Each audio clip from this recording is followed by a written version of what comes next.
Les consolations spirituelles provoquent parfois, quand s'y mêlent nos passions, une frénésie de larmes. Il en va tout autrement de ce que j'appelle les plaisirs divins, et que je nommerai oraisons de quiétude, comme le comprendront les âmes qui y ont goûté par la miséricorde de Dieu. Pour mieux comprendre, supposons que nous voyions deux fontaines qui emplissent d'eau deux bassins. Je ne trouve rien qui se prête mieux que l'eau à l'explication de certaines réalités spirituelles. Ceci pour une raison, je sais peu de choses, nul talent ne me vient en aide, mais j'aime tant cet élément que je l'ai considéré avec plus d'attention que tout autre. Revenons à nos bassins. Les deux bassins s'emplissent d'eau par des moyens différents. Par l'un, elle est amenée artificiellement de loin par de nombreux aqueducs. L'autre a été creusé à la source même de l'eau, et il s'emplit sans bruit. Si la source est aussi abondante que celle dont nous parlons, lorsque le bassin est plein, il en déborde un grand ruisseau. Dans ce cas, il n'y a pas besoin d'artifice. Peu importerait la ruine de l'aqueduc, l'eau jaillit toujours de la source. Telle est la différence. Celle qui vient par les aqueducs s'assimile, ce me semble, au contentement qu'on obtient par la méditation. Nos pensées nous les procurent, en nous aidant des réalités créées pour méditer par un effort de l'entendement. Et comme elle vient enfin de notre industrie, c'est avec bruit qu'elle répand quelque chose de profitable dans l'âme, comme je l'ai dit pour l'eau. Dans l'autre bassin, l'eau naît de la source même, qui est Dieu. Donc, comme Sa Majesté le veut, quand sa volonté est d'accorder une faveur surnaturelle, elle émane avec une quiétude immense et paisible du plus intime de nous-mêmes. Je ne sais ni où ni comment il se fait que ce contentement et cette délectation ne se ressentent pas dans le cœur comme les joies d'ici-bas, du moins au début, car ils finissent par tout inonder. Cette eau se répand dans toutes les demeures et toutes les puissances de l'âme, et elle finit par atteindre le corps. C'est pourquoi elle commence en Dieu et finit en nous. Car vraiment, comme le verra quiconque l'éprouvera, l'homme extérieur tout entier jouit de ce plaisir et de cette douceur. Ne parlons pas de l'heure où le Seigneur consent à accorder cette grâce. C'est au gré de Sa Majesté uniquement. Elle a ses raisons, nous n'avons pas à nous en mêler, ni à en percer le secret. Lorsque vous aurez fait tout ce qu'on accomplit dans les précédentes demeures, alors humilité, humilité, humilité.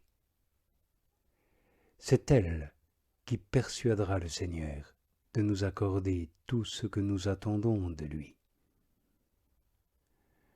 Vous reconnaîtrez en tout premier lieu que vous possédez l'humilité à ce que vous ne croirez pas mériter ses faveurs. ces saveurs du Seigneur, ni jamais les connaître de votre vie.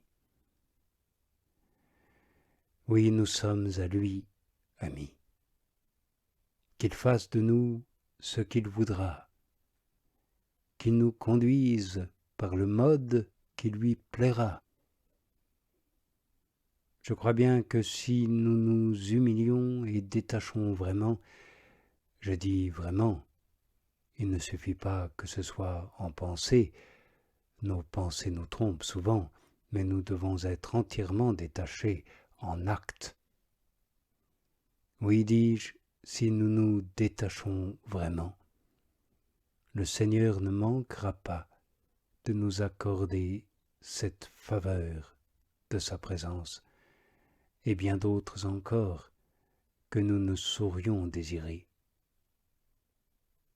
Qu'il soit loué et béni à jamais pour cela. Nous pouvons alors entrer dans les 5e demeures. Vous avez sans doute entendu dire de quelle façon merveilleuse se produit la soie.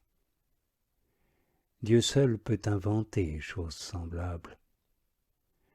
Une semence pas plus grosse qu'un petit grain de poivre, je n'en ai jamais vu, mais j'en ai entendu parler, et si je dis quelque chose d'inexact, ce n'est donc pas ma faute. Je disais donc une graine, pas plus grosse qu'un petit grain de poivre, mais sous l'action de la chaleur, lorsqu'apparaissent sur les mûriers les premières feuilles, cette semence se met à vivre. Le ver que nous sommes commence à vivre lorsque, à la chaleur du Saint-Esprit, il commence à profiter de l'aide générale que Dieu nous donne à tous. Et quand nous commençons à user des remèdes qu'il a confiés à son Église, comme la pratique des sacrements, les bonnes lectures, les homélies qui nous sont données, remèdes qui s'offrent à l'âme qui est morte des suites de sa négligence, de ses fautes, et qui demeure au milieu des tentations, elle commence alors à vivre. Elle se nourrit de tout cela, et de bonnes méditations, jusqu'à ce qu'elle ait assez grandi. Lorsque ce petit ver est grand, il commence à élaborer la soie et à édifier la maison où il doit mourir. Je voudrais faire comprendre ici que cette maison, c'est le Christ Jésus.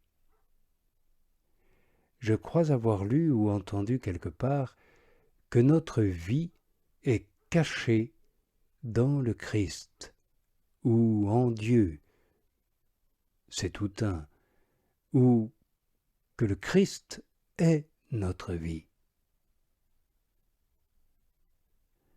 Vous voyez donc ici, amis, ce que nous pouvons faire avec la faveur de Dieu.